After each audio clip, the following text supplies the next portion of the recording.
Nós estamos estudando o livro de John Stott, lendo o Sermão do Monte com John Stott, que é um autor anglicano, um autor maravilhoso, e segundo Billy Graham, ninguém como ele, como John Stott, conseguiu traduzir tão bem o Sermão do Monte, conseguiu realmente traduzir de uma maneira muito clara a intenção de Jesus, com palavras que nós, em pleno século XXI, nós conseguimos compreender e entender perfeitamente.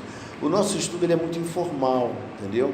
A interação, a participação, e a gente vai fazendo a leitura, e em meio à leitura a gente dá uma paradinha, faz um comentário, não é? Alguém faz alguma consideração, é algo muito espontâneo. Então vamos abrir em Mateus capítulo 5, versículos 33 a 37. Mateus capítulo 5, versículos 33 a 37.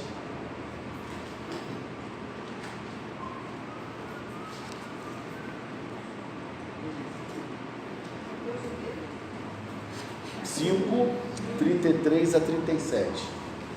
Capítulo 5, versículos 33 a 37. Tudo bem, não há problema.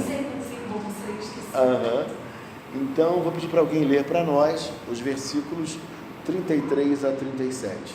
Também ouvistes que foi dito aos antigos: não jurarás falso, mas cumprirás rigorosamente para com o Senhor os teus juramentos. Eu, porém, vos digo, de modo algum jureis, nem pelo céu, por ser o trono de Deus, nem pela terra, por ser estrado de seus pés, nem por Jerusalém, por ser cidade do grande rei, nem jures pela tua cabeça, porque não podes tornar um cabelo branco ou preto. Seja, porém, a tua palavra sim, sim, não, não. O que disto passar vem do maligno. Amém. Vamos então fazer a leitura do texto e aí a gente vai conversando à medida que formos lendo. Os mestres religiosos também eram permissivos em seus ensinos sobre juramentos. Este é outro exemplo de tentar encontrar maneiras de tornar mais fácil a obediência aos mandamentos de Deus. O Antigo Testamento tinha muito a dizer sobre votos, normalmente votos feitos ao Senhor ou no nome do Senhor. Por isso, os fariseus desenvolveram regras elaboradas para se fazer votos. Se o juramento incluísse o nome de Deus, essa promessa deveria ser cumprida.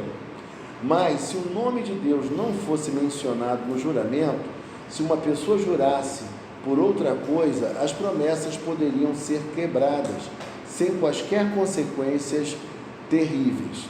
Eles tiravam a atenção das pessoas da essência do voto e a colocavam no modo como ele era feito. Jesus argumentou que a fórmula usada para se fazer um voto era totalmente irrelevante.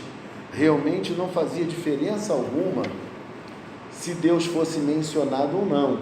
Na verdade, por mais que tentemos, não podemos evitar certa conexão com Deus, porque o mundo todo é o mundo de Deus. Eu vou dar uma paradinha aqui para comentar algumas coisas aqui. O que você pensa a respeito disso, de votos?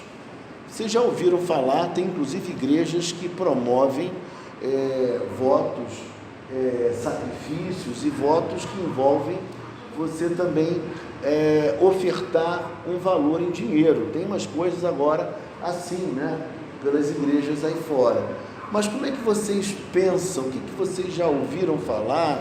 O que vocês imaginam a respeito do assunto? Alguém poderia fazer algum tipo de consideração a respeito? O que vocês pensam? Alguém já fez algum voto? Não? Ninguém nunca fez nenhum voto, não? O voto eu entendo que é uma promessa, né? Sim. Nunca fez, nunca Agora chegar às 7 agora eu já tenho que votar. Certo. Não, mas dá vontade às vezes de falar assim, se eu melhorar, eu vou fazer isso. Às vezes a gente está com alguma enfermidade, assim, se eu melhorar, eu vou fazer isso, eu prometo que eu vou fazer aquilo. Se o Senhor me tirar dessa, né? Se você me tirar dessa, eu prometo que vou mudar. Eu faço um voto que não vou faltar mais um culto, né? Então tem umas coisas assim. Para depois obedecer, né? Para depois cumprir. Então essa prática do voto era uma prática muito comum, né? Ainda mais no Antigo Testamento. A gente vê isso de uma maneira muito forte. Teve inclusive um voto que está no livro de Juízes, que foi o voto feito por um homem chamado Jefté. Jefté fez um voto de que se Deus desse a ele vitória numa peleja, quando ele voltasse, a primeira pessoa que ele encontrasse na frente, ele iria oferecer como sacrifício a Deus. E aí, em vez de encontrar um animal, coisa que o valha, o primeiro ser vivente que ele encontra à sua frente era a sua filha. E aí, a questão, o que ele fez? Existem alguns estudiosos que tentam deturpar um pouco o texto para dizer que ele não sacrificou a filha. Mas quando nós fazemos uma leitura aprofundada e clara do texto, a gente verifica que ele de fato fez essa grande besteira, né? Cometeu um grande equívoco. Por quê? Porque o Deus de Israel não pedia esse tipo de sacrifício, um sacrifício humano. Isso até era muito comum naqueles povos, né, que viviam no entorno do povo judeu, do povo de Israel. Mas o Deus de Israel não pedia esse tipo de sacrifício. Obviamente, uma revelação da Bíblia, ela é progressiva, o conhecimento era transmitido oralmente, e eles também tinham contato com outros povos. Ele acabou talvez sendo influenciado por esses povos e fez um voto que era um voto tolo, um voto que não deveria nunca ter sido feito, né? E acabou indo às últimas consequências e fazendo alguma coisa que não devia. E aí vem uma questão que eu já expliquei aqui. Muita gente se pergunta, se está na Bíblia, então é porque Deus quis? Não, Deus não quis aquilo. Apenas Deus não deixa de relatar aquilo que realmente aconteceu. Então nós encontramos nessa passagem o que nós chamamos de o negativo. Então nós encontramos nessa passagem um relato bíblico inspirado. Ou seja, o que está narrado ali, Deus quis que estivesse escrito na Bíblia, até mesmo como uma advertência para outras pessoas. Mas Deus não está dando o aval, assinando embaixo com o que ele fez. O que ele fez foi uma coisa completamente contrária à vontade de Deus, mas ele fez. E aí veja você, a ignorância, a falta de conhecimento, né? O que leva ao ser humano, a pessoa sem entender perfeitamente a vontade de Deus, sem ter a orientação de Deus, ela acaba por fazer escolhas completamente equivocadas e depois paga as consequências do erro cometido, né? Então ele está dizendo aqui que na época as pessoas, quando juravam por Deus, elas se viam obrigadas a cumprir aquilo que de fato haviam jurado, né? Mas se não fosse dessa forma, elas poderiam não fazer o que haviam prometido e não sofreriam nenhum tipo de sanção, nenhum tipo de pena, não haveria nenhum problema. Mas me chamou a atenção enquanto eu estudava, aqui nessa parte, na verdade, por mais que tentemos, não podemos evitar certa conexão com Deus, porque o mundo todo é o mundo de Deus. Olha, o mundo todo é o mundo de Deus. Preste atenção. Um certo escritor, um palestrante, antigo, um escritor inclusive, chamado Abraham Kuyper, também foi pastor. Esse homem, um grande estadista na Holanda, esse homem chegou e disse o seguinte, mais ou menos, vou tentar reproduzir com as minhas palavras o que ele falou.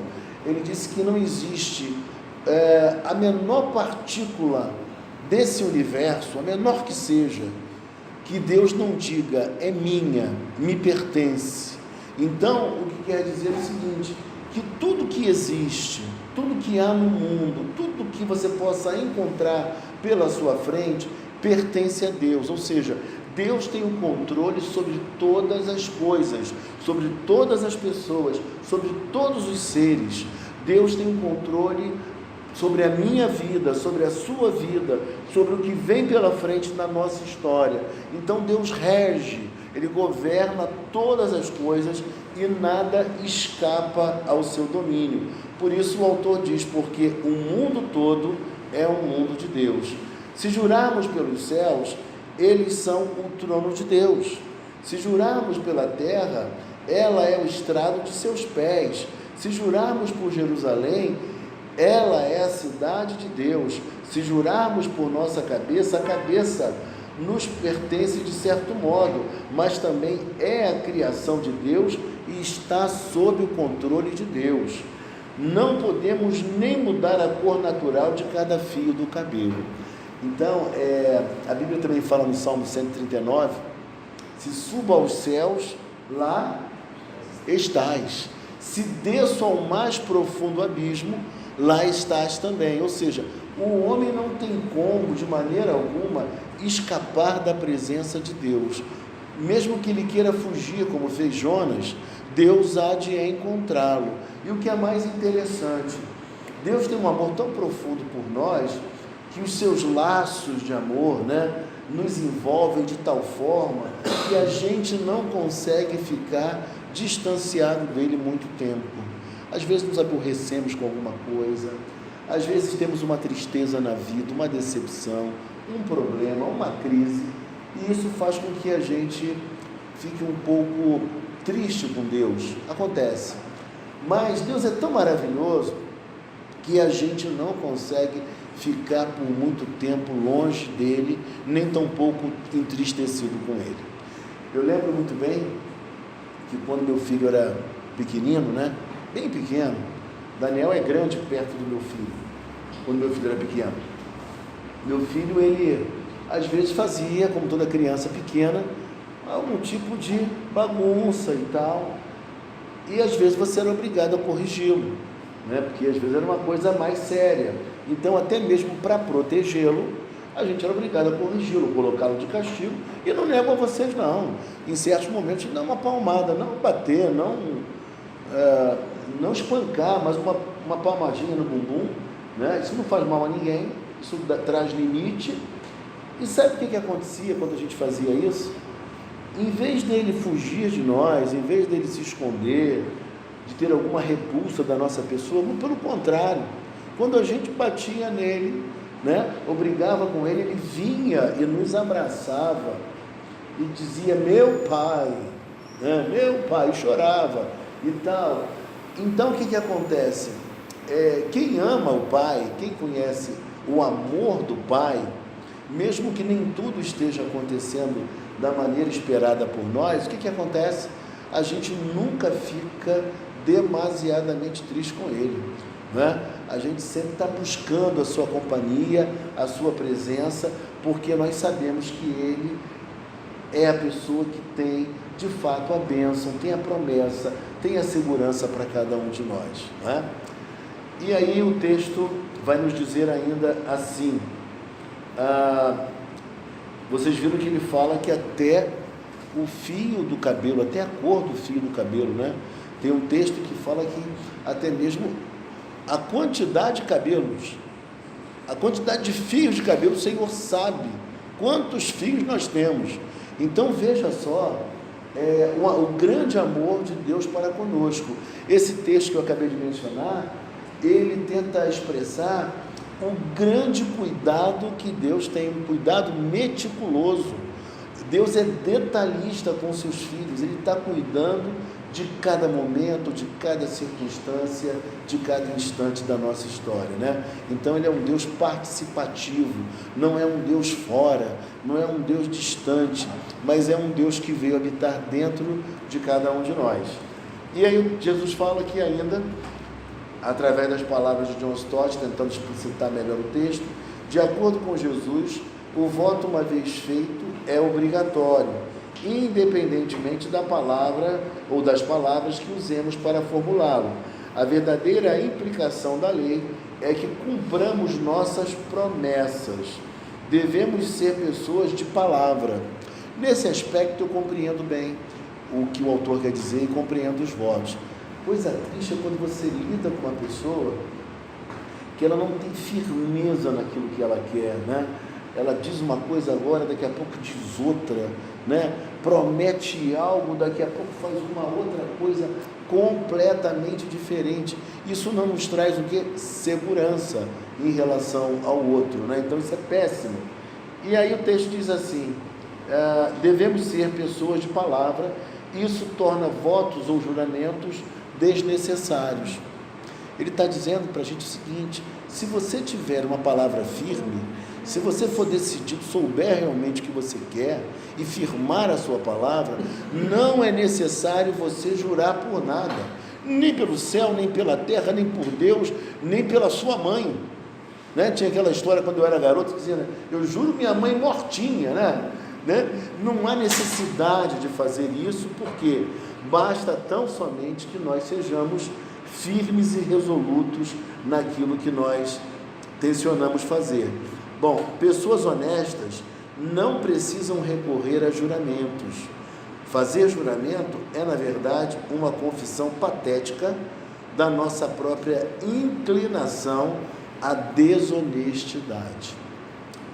Eu, quando fui morar nesse prédio que eu estou agora, eu resolvi comprar tudo elétrico, ter tudo elétrico em casa. Já tinha algumas coisas elétricas e resolvi não ter mais gás.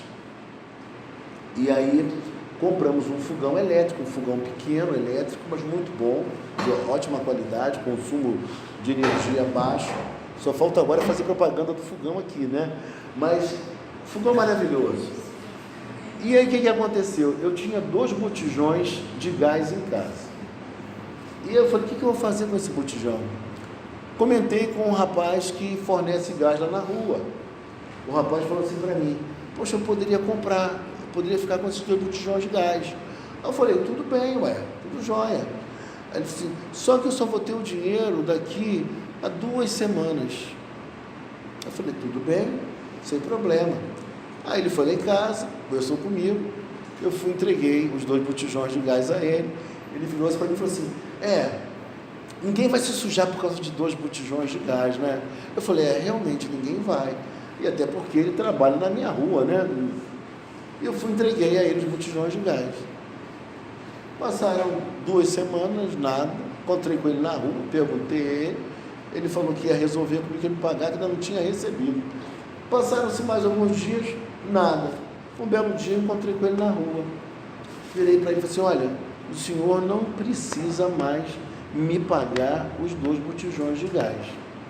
Mas eu queria dizer para o senhor que eu lembro muito bem que o senhor disse que o senhor não iria se sujar por causa de 2 botijões de gás. E eu confiei na sua palavra. Aí ele tentou falar alguma coisa, eu falei assim, não quero que o senhor pague mais, não quero que o senhor fale mais nada, morre o assunto por aqui. E fui embora. Fiquei no prejuízo, né? Mas a gente fica pensando o seguinte, é tão bom quando a gente lida com pessoas que têm palavra, né? Ainda que surja uma dificuldade ou outra, a pessoa vira para nós, né, e pode dizer, por exemplo, olha, eu ainda não recebi, te pago daqui mais 2 semanas, aconteceu um imprevisto, alguma explicação, né, que a gente possa aceitar, porque ninguém está livre também de uma dificuldade, um problema qualquer. E aí o texto diz para nós aqui, pessoas honestas não precisam recorrer a juramentos. Fazer juramento é, na verdade, uma confissão patética de nossa inclinação à desonestidade. Os cristãos devem dizer o que querem dizer e devem querer dizer o que dizem. Nossa simples palavra deveria ser sim, sim, não, não. Aqui tem uma outra questão muito interessante. Quando a gente pensa no sim, sim, não, não, né? Talvez tem pessoas que elas têm uma grande dificuldade de dizer não. Mas às vezes é tão melhor você dizer não do que você de repente deixar algo no ar, do que você de repente lançar uma esperança no outro e o outro ficar acreditando naquilo. É melhor você dizer, não vou poder fazer isso, não tenho condição. Mas tem pessoas que têm uma profunda dificuldade de fazer dessa forma, né? Mas também quando a gente fala sim, é assim mesmo. né? A gente resolve fazer alguma coisa e vai até as últimas consequências, com muito empenho, com muita dedicação, com muita firmeza, não é? Isso é muito importante que se diga também. Bom, então, de maneira resumida, a gente aprendeu algumas coisas interessantes aqui. Bom, por exemplo, vamos destacar o que nós aprendemos? A primeira coisa que eu vejo que a gente aprendeu é que Jesus, quando escreve isso aqui, ele tenciona dizer o seguinte: ó, vocês não precisam de fazer juramentos, vocês precisam ter firmeza de decisão, saber o que vocês querem, ter palavra, é isso que o crente precisa ter. Ele também explica para nós que havia, na época de Jesus e até mesmo no Antigo Testamento, havia a postura das pessoas jurarem ou por Deus ou por alguma coisa, né? Sendo um juramento por Deus, a pessoa estava obrigada a cumprir, sendo por alguma outra coisa, a pessoa não estava obrigada a cumprir. Nós vimos também que Deus controla todas as coisas, tudo pertence a Ele, nada escapa ao seu domínio. E outra coisa que eu vou dizer, não pense você que somente as pessoas que são crentes, elas pertencem a Deus. Aquelas também que não são crentes, elas também pertencem a Deus. Elas podem não depositar a fé em Deus, mas Deus também as dirige, Deus também tem objetivos através daquelas pessoas, entendeu? Então, por exemplo, o próprio Faraó, que era muito mau, né, na época do povo lá no Egito, o Faraó, embora fosse mau, ele estava, no final das contas, cumprindo aquilo que Deus queria que ele cumprisse, entendeu?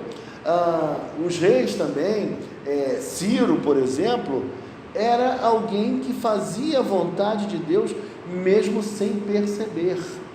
Então, isso é muito interessante, porque a gente pensa que Deus criou um mundinho à parte, só para nós evangélicos, só para a igreja, mas Deus governa todas as coisas, né?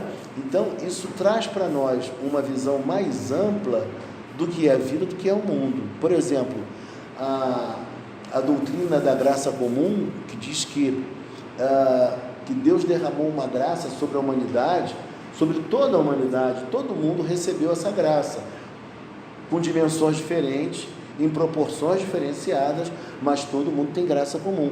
Já a graça salvadora não. A graça redentora só os eleitos, só os salvos. Mas a graça, que a gente chama de graça comum, pessoas que não são religiosas, pessoas que são agnósticas, não creem, essas pessoas também têm graça comum. Por exemplo, você já reparou, você que é do ramo da arte, da moda, que tem pessoas que você fala: meu Deus, eu conheço aquela pessoa, uma pessoa tão confusa, uma vida tão doida, mas ela tem um dom para a área artística que é impressionante, uma habilidade, não sei de onde vem isso. A gente não fala isso às vezes? Para alguns compositores, para alguns artistas, é graça comum. A pessoa pode ter uma vida confusa, embaralhada, esquisita, se metendo numa série de problemas e encrencas, mas, no entanto, ela tem habilidades que Deus também derramou sobre ela, entendeu? Então, é graça comum. E, finalizando aqui, eu diria para vocês ainda nesse texto, que um outro ponto importante é que Jesus afirma de maneira cabal que nós não devemos jurar nem fazer votos. O que nós precisamos é ter uma firmeza, uma decisão, uma postura certeira diante da vida, saber o que realmente nós queremos, buscar, claro, orientação diante dele, mas sempre ter uma escolha bem clara diante de nós. Então, aqui eu estou explicando esses versos, os versos de 33 a 37. Mas para a gente caminhar para o final, eu queria ainda ler com vocês Mateus 5, 38 a 39a.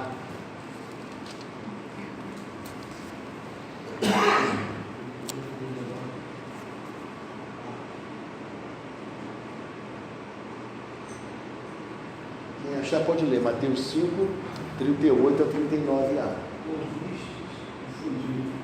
olho por olho, dente por dente. Eu, porém, vos digo, não vos traz ao perverso, mas qualquer que te faça,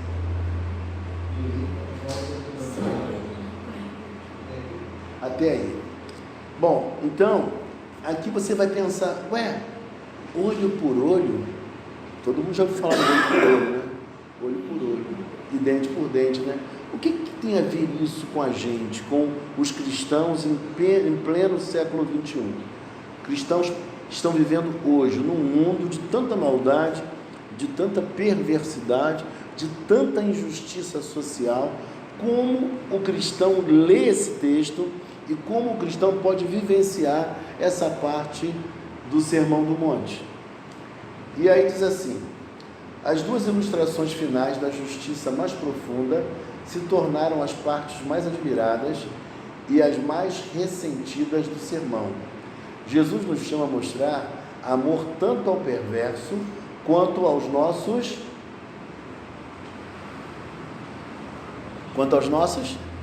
inimigos, né? Esse é o grande desafio do cristianismo, né? Ele propõe que você seja de fato amoroso, não somente com aquele que é legal contigo, porque aí não teria muito desafio, né? Mas o grande desafio é ser amoroso, ser benevolente com aquele que te fez o mal, aquele que te persegue, aquele que não vai muito com a sua cara. Esse é o grande desafio de todos nós, né? E aí o texto diz assim: em nenhum momento o desafio do sermão é maior, em nenhum momento nossa necessidade do poder do Espírito Santo é mais óbvia. A citação que Jesus usa é extraída diretamente do Antigo Testamento.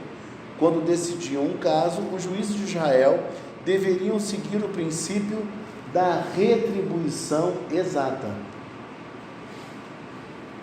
O que quer dizer isso? Quer dizer que a pena por algum tipo de delito, de crime, de falha, deveria ser uma pena proporcionalmente igual, o mais similar possível ao ato cometido.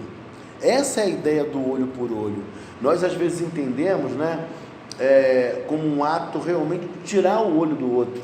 Literalmente nós compreendemos assim, não é? Mas na verdade o que o texto quer mostrar, tanto na lei como também agora, o espírito da lei era justamente que houvesse uma retribuição que seja igual, que seja equilibrada, entendeu? Essa é a ideia. A punição deveria ser adequada ao delito e a compensação extraída do agressor deveria ser exatamente igual e não mais, não deveria ser maior, superar, deveria ser igual. A lei tinha o efeito de determinar a justiça e restringir a vingança. O que ele quer dizer aqui é o seguinte: ele está querendo dizer que nós, tanto naquela época como agora, nós não devemos jamais exercer a própria vingança. Compreendeu? Quem deve fazer a vingança, quem é? Tem uma ideia? Deus, está certo. Mas quem é imbuído da parte de Deus para fazer vingança? Ou para dar a pena exata? Não. O Estado, a justiça. Então, o que acontece? Tem muita gente que hoje está debatendo aí política na internet, e às vezes quando vê alguns cristãos mais firmes em relação à violência, eles chamam esses cristãos de cristãos maus, cristãos que contradizem, radicais, que contradizem o Sermão do Monte, que querem fazer a justiça com as próprias mãos, ou que de repente desejam o mal do outro. Nada disso. Não é nada disso. O que na verdade esses irmãos, essas pessoas já compreenderam, é que nós não temos o direito de fazer a vingança com as próprias mãos. Não é direito nosso. Não, vamos dizer na linguagem popular dos jovens aí, não é a nossa praia, não é a nossa incumbência. Mas, na verdade, o Estado, ele é constituído por Deus para exercer esse tipo de punição. Compreendeu? Eu vou orar pelo cara que me fez mal até. Vou pedir a Deus que tenha misericórdia dele. que Deus possa mudar o seu coração, que ele mude de vida. Mas o Estado tem a obrigação de punir essa pessoa. Imagine você um assaltante que entra numa casa, faz uma violência tremenda e depois ele é preso pela polícia, né? Então ele vai ser encaminhado à delegacia, vai ser julgado, todo aquele processo que a gente conhece, para receber a punição precisa por aquilo que ele fez. Agora eu não posso chegar e pegar esse bandido e fazer justiça com as minhas próprias mãos, compreende? Então é disso que o texto está tratando aqui. Olha como é que a questão tem a ver com o que a gente passa hoje. Isso então quer dizer, está falando em cima de E olho por olho, sim. A visão não é tirar o olho do outro, entendeu? A visão é dar uma pena similar ao outro. Agora, eu não posso fazer com as minhas próprias mãos. Quem tem a incumbência de fazer isso é o Estado. A lei, é a lei, não sou eu, entendeu? Eu não tenho jeito de fazer isso. Eu vou até orar pelo cara, vou pedir a Deus misericórdia, mas não é minha tarefa. Então, olha só a explicação aqui. Isso é muito bom porque tira a ignorância de muita gente. Então, por exemplo, você às vezes sofre alguma maldade e a gente é humano, né? Então, às vezes, a vontade que dá, fala assim, meu Deus, se fosse comigo eu faria não sei o quê, mas não é nossa tarefa. E aí o texto diz assim, Mas o negócio, desculpa, pode falar. O negócio que, na realidade nossa convivência da violência que acontece, a gente não faz e nem o Estado faz. Isso que é o problema, nem o Estado faz. Aquela impunidade. Perfeito. A impunidade, o mal, a maldade está crescendo cada vez mais, as pessoas se sentem inseguras. Aí acaba o cara que não é para fazer, fazendo. Então, isso pela inércia, às vezes, de quem teria essa incumbência, né, de fazê-lo, né? Então, isso é muito demorado, às vezes, o processo, né? E isso é muito ruim. Bom, e aí diz assim, mas os fariseus e mestres religiosos estendiam esse princípio extraído dos tribunais, aos quais pertencia, ao domínio dos relacionamentos pessoais, aos quais não pertencia. Eles tentavam usar o princípio bíblico para justificar uma ação que não era bíblica, a vingança pessoal. Compreende? Então, os religiosos que conheciam a lei, que julgavam também, que sabiam do que estava acontecendo, eles usavam aquilo como eles bem queriam, segundo o seu próprio entendimento. Está entendendo? Porque uma coisa que a gente tem que compreender é o seguinte, a gente não pode entender as coisas de maneira literal. Tem que entender o princípio que está por trás da lei, que está por trás da norma. Então, quando o legislador estabelece algo, existe um propósito, existe uma ideia. A ideia era aqui, nesse texto, né, de Mateus, também no Antigo Testamento, é que a punição fosse precisa. Para quê?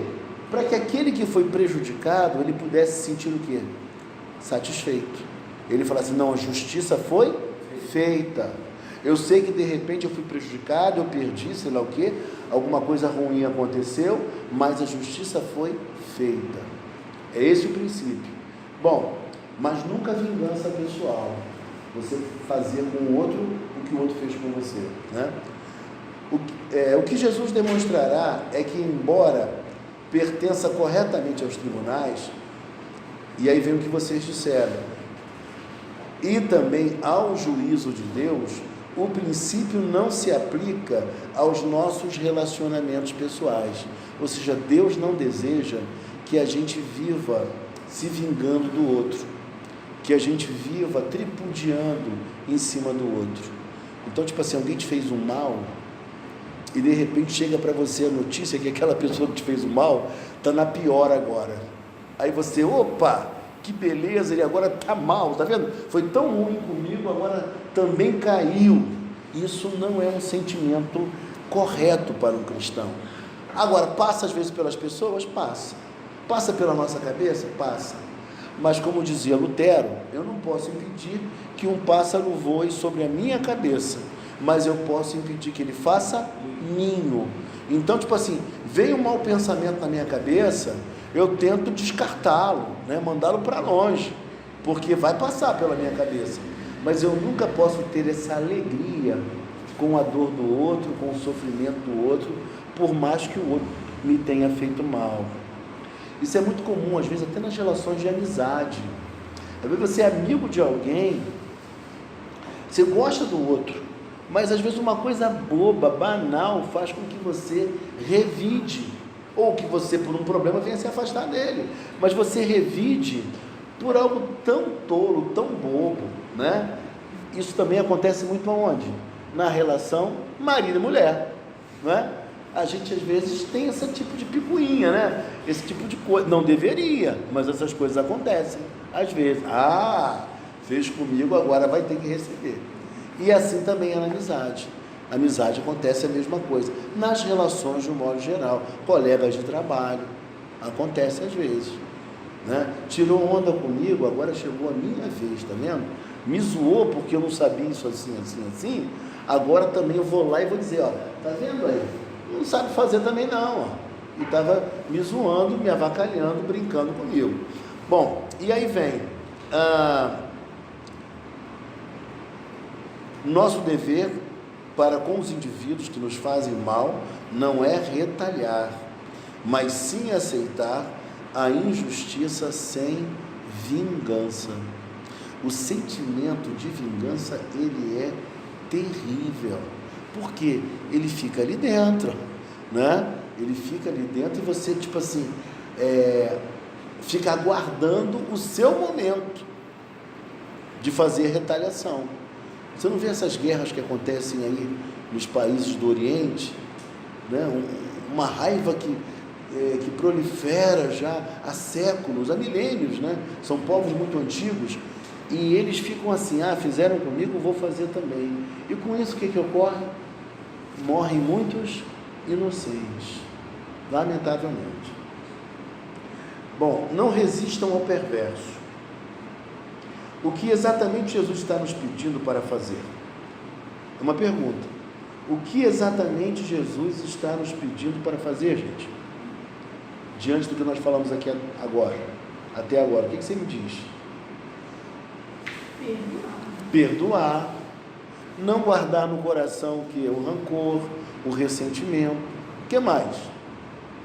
Não se achar a pessoa imbuída do direito de retalhar, de fazer a vingança. Nada disso nós temos o direito de fazer, né? Então, não devemos o que? Nos alegrar também com o insucesso do outro. Aquela mulher me mandou embora da empresa. Eu quero ver o mesmo acontecendo com ela e pior, né? Não podemos agir assim, por mais que a gente esteja triste com o que aconteceu conosco. Não podemos agir assim jamais, né? São sentimentos que a gente não pode abrigar no peito, porque isso adoece a gente, né? É tão bom quando a gente está bem, né? A coisa flui, a gente faz as coisas que tem que fazer, a gente está tranquilo, está leve, está solto, está de bem com a vida, né? Ainda que nem tudo esteja perfeito, nem seja o desejável. Bom, e para a gente finalizar, somos instruídos nas Escrituras Sagradas a resistir ao diabo. A Bíblia fala isso, né? Que se nós resistirmos ao diabo, ele fugirá de vós, né? Ele vai fugir de nós. Então veja só, e somos advertidos a não resistir a Deus ou à verdade dele. Mas pastor, é possível alguém resistir a Deus? Pior que é. Às vezes Deus fala com a gente, Deus nos chama a atenção, a gente ouve aquela vozinha, né? Aquela voz que não é uma voz audível, mas é uma voz muito clara no nosso coração, e a gente às vezes não obedece aquilo que Deus está dizendo, né? A gente fica com o coração duro, e às vezes até mesmo em relação ao outro. Às vezes Deus fala, vai lá e perdoa essa pessoa, vai lá e fala com ela, se reconcilia, pega o telefone e liga para aquela pessoa que você brigou, né? Reata com a sua prima, e a gente às vezes resiste à voz de Deus, à voz do Espírito Santo, e não faz aquilo que deveria ser feito. Já contei aqui, Jussara deve estar cansada de ouvir isso, irmã Lenilda também, e também a Clarice.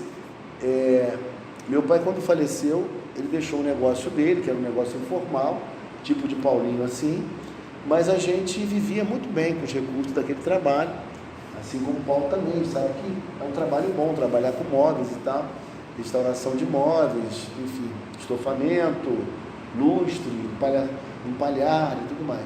E aí o que aconteceu? Um dos funcionários do meu pai, um dos rapazes que eu ajudava, depois da morte dele, o que o rapaz fez? Pegou algumas ferramentas e sumiu com as ferramentas. E aí, meu irmão, mais velho um pouquinho do que eu, mas os dois garotos na época, muito garotos, meu irmão descobriu que foi ele quem levou as ferramentas. E pior, estava desviando serviços,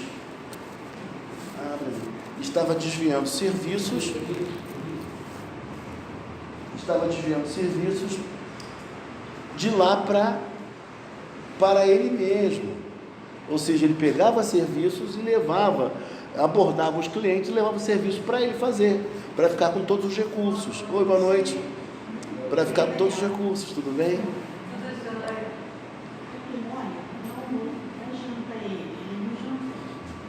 E aí, gente, o que aconteceu? Um belo dia o pastor pregou na igreja sobre perdão. Tchau, vai com Deus, Daniel. Bom te rever, tá?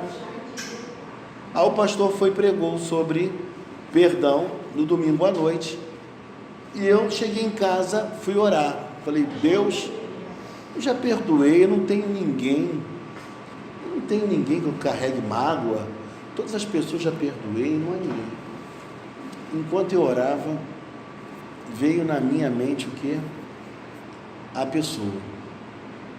Falei, mas Deus, eu já o perdoei. E aí, cara, me veio um motivo de oração, falar alguma coisa para Deus. E eu virei para Deus e falei assim, Deus, na primeira oportunidade que eu me encontrar com Ele, eu vou falar com Ele e vou dizer que não tem nada no meu coração contra Ele, porque eu já o perdoei na minha mente, no meu coração. E aí vocês não vão acreditar, foi no domingo isso. Na segunda-feira de manhã eu fui comprar material. Quando eu fui comprar material, quando eu entro na loja, quem eu vejo? Ele, a pessoa, o dito cujo. A vontade que me veio, sabe qual foi? De dar meia volta e sair da loja. Foi a vontade que me veio. Tamanho o mal que ele havia feito, né? Eu já não tinha mais raiva, mais ressentimento nenhum, mas olhar para ele e pensar que ele que foi tão beneficiado pelo meu pai, foi capaz de fazer isso conosco, eu e meu irmão, eu um adolescente, meu irmão iniciando ainda a juventude, né? Muito imaturo ainda. Aí o que eu fiz? A vontade era de voltar, mas eu firmei o pé e virei para ele e falei, olha, eu vou comprar aqui, vou pagar, e você me aguarda para a gente poder ir embora juntos, conversando? Aí paguei, virei para ele e falei, olha, eu queria te falar uma coisa, tudo que aconteceu, aí ele para mim, mas o que aconteceu? Não aconteceu nada, o que aconteceu? Eu falei, não importa, tudo que aconteceu já ficou no passado, não há mais nada no meu coração em relação a você ou a coisa alguma. E aí fui embora. Mas ali eu pude perceber uma coisa. Eu já o havia perdoado, mas o quão difícil é você chegar para a pessoa pessoalmente, tete a tete, falar para ela algo assim, né? Porque envolve de uma certa maneira, até mesmo uma certa humilhação da sua própria parte, embora você tenha sido até ofendido, né, com aquela situação. Então, irmãos, são coisas que nos acontecem e a gente precisa perdoar. E aí, lendo o trechinho final, diz assim para nós, mas aqui somos proibidos a resistir ao perverso, né, uma pessoa que nos faz o mal. Jesus não nega que a pessoa seja perversa. Aqui tem uma coisa legal. Você já viu essa história que a gente tem socialmente, de falar assim para o outro? Mulher, então, fala muito isso. Você conhece, sei lá, vou citar um nome bem diferente. Você conhece Eulália? Aí você, claro que conheço a Eulália. Eulália é uma fofa. Mas todo mundo sabe que Eulália não é fofa coisa alguma. Mas as pessoas falam que Eulália é fofa. Não acontece isso às vezes? Acontece, não acontece? E muito, não é? Ela é um doce de pessoa, é um amor, mas não é coisa nenhuma.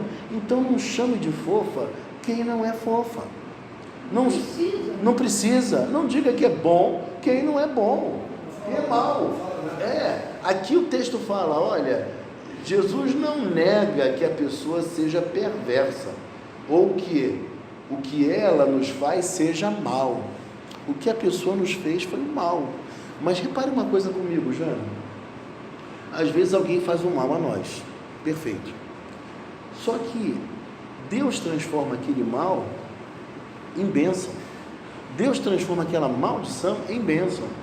Às vezes uma atitude ruim de alguém para conosco, ela vem ensejar que a nossa vida, ela deu uma mudada, uma virada, uma sacudida. Entendeu? A pessoa acaba sendo um instrumento para algo benéfico na nossa vida. O que ela fez continua sendo mal, mas a atitude dela é convertida em alguma coisa positiva para a nossa vida, para a gente crescer, para a gente se desenvolver, né? O que Jesus não permite é a retaliação. Isso a gente não deve fazer. Eu, graças a Deus, eu digo sinceramente aos irmãos, Deus tem me dado muita graça, porque às vezes a gente sofre algumas coisas muito pesadas, muito duras, e você não pagar o mal com o mal é realmente um exercício de espiritualidade e da graça de Deus sobre a sua vida. Então, pagamento na mesma moeda ou vingança é algo que Deus não se agrada, não aprova e que nós não devemos jamais fazer. Então, é nesse sentido que aqui está, que o texto fala do olho por olho, entendeu? Então, temos que entender o princípio que está por detrás desse versículo, para a gente compreender melhor aquilo que as Escrituras querem nos dizer. E o que ficou muito claro também, a vingança não deve ser nossa, mas o Estado precisa tomar essa posição, precisa tomar atitude, porque senão acontece, como Paulinho bem disse, que a própria pessoa às vezes acha que deve fazer a vingança porque o Estado está inoperante. Então nós temos que ter muito cuidado com isso. A Bíblia de maneira alguma aceita que façamos isso, mas desejar que a justiça seja feita é um sentimento normal, natural do ser humano, entendeu? Então, essa história de querer que o crente seja um tolo, um bobo, que não veja maldade, que não veja perversidade, que ele seja um alienado, o crente não é um alienado. O crente quer o bem das pessoas, o crente quer a paz, mas o crente não pode ser conivente com a maldade, porque a maldade, a palavra já diz, é mal. Não é coisa boa, não é coisa que agrada a Deus, traz tristeza, traz sofrimento. Então, a punição não é nossa, mas deve ser das autoridades. Então, para finalizar, que nunca façamos retaliação, que não tripudiemos sobre aquele que de repente nos injuriou, fez algum mal à nossa vida. A gente precisa caminhar pela fé, com bons objetivos, com bons valores, com bons princípios. Esse deve ser o nosso maior desejo.